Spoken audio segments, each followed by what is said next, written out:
সম্প্রতি সময় নাটকে শুটিংয়ের কাজ করতে গিয়ে পায়ে আঘাত পেয়েছে নায়িকা সুনাইরা বিনতে কামাল। যদিও পায়ে আঘাত পাওয়ার পর তাকে অবশ্য সাথে সাথে হসপিটালে নিয়ে যাওয়া হয়। তারপরে অবশ্য সামাজিক যোগাযোগ মাধ্যমে নায়িকা তার পায়ের বেশ কয়েকটা ছবি আপলোড করেন। সেখানে অবশ্য তাকে দেখা যাচ্ছে তার পায়ে ব্যান্ডেজ। মূলত নায়িকা বলেন যে শুটিং চলাকালীন সময় পালানোর একটি দৃশ্যে শ্যুট করতে গিয়ে হুচুট করে পড়ে যাই আমি। ঠিক তখনই অবশ্য পায়ের হাঁটুতে আঘাত লেগেছিল, যদিও খুবই একটা গুরুতর আঘাত নয়, কেননা পায়ে কোনো রকম ফ্র্যাকচার হয়নি। তাছাড়া ডাক্তার অবশ্য কয়েকটা দিন বিশ্রামে থাকতে বলেছে আমাকে। আল্লাহর অশেষ রহমতে অল্পের উপরে বেঁচে গিয়েছি আমি। সকলে আমার জন্য দোয়া করবেন।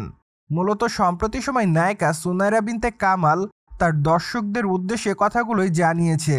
অন্যদিকে আপনারা সকলে জানেন যে ঢাকা ইন্ডাস্ট্রির বর্তমান সময়ের আলোচিত তারকাদের মধ্যে অন্যতম সুনাইরা বিনতে কামাল।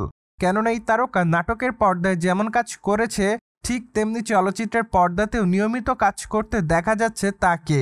এমনকি ওটিটির পর্দাতেও কাজ করেছে এর আগে এই সুন্দরী তারকা। তাই তো বলাই বাহুল্য যে সবকিছু মিলিয়ে দর্শকদের কাছে আলোচনার শীর্ষে থাকেন এই সুন্দরী তারকা। পাশাপাশি অবশ্য সামাজিক যোগাযোগ মাধ্যমেও মাঝে মাঝে হট অবতারে ধরা দিতে দেখা যায় তাকে। আর এজন্যই দর্শকদের কাছে লাইমলাইটেও থাকতে দেখা যায় সুন্দরী তারকাকে।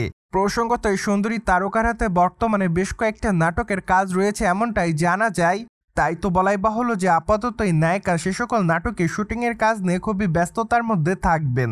যদিও এই তারকাকে সর্বশেষ অবশ্য কাজ করতে দেখা যায় উৎসব চলচ্চিত্রে। মূলত তারকাবহুল এই চলচ্চিত্রে তাকে খুবই কম রান টাইমে দেখা যায়। যদিও রান টাইম কম পেলেও এই তারকার অভিনয় রীতিমতো দর্শকদের কাছে নজর কাড়ে। তাই তো বলাই বাহুল্য যে আপাতত তিনি চলচ্চিত্রটির মাধ্যমে তার দর্শকদের কাছে নতুন করে প্রশংসা পাচ্ছে।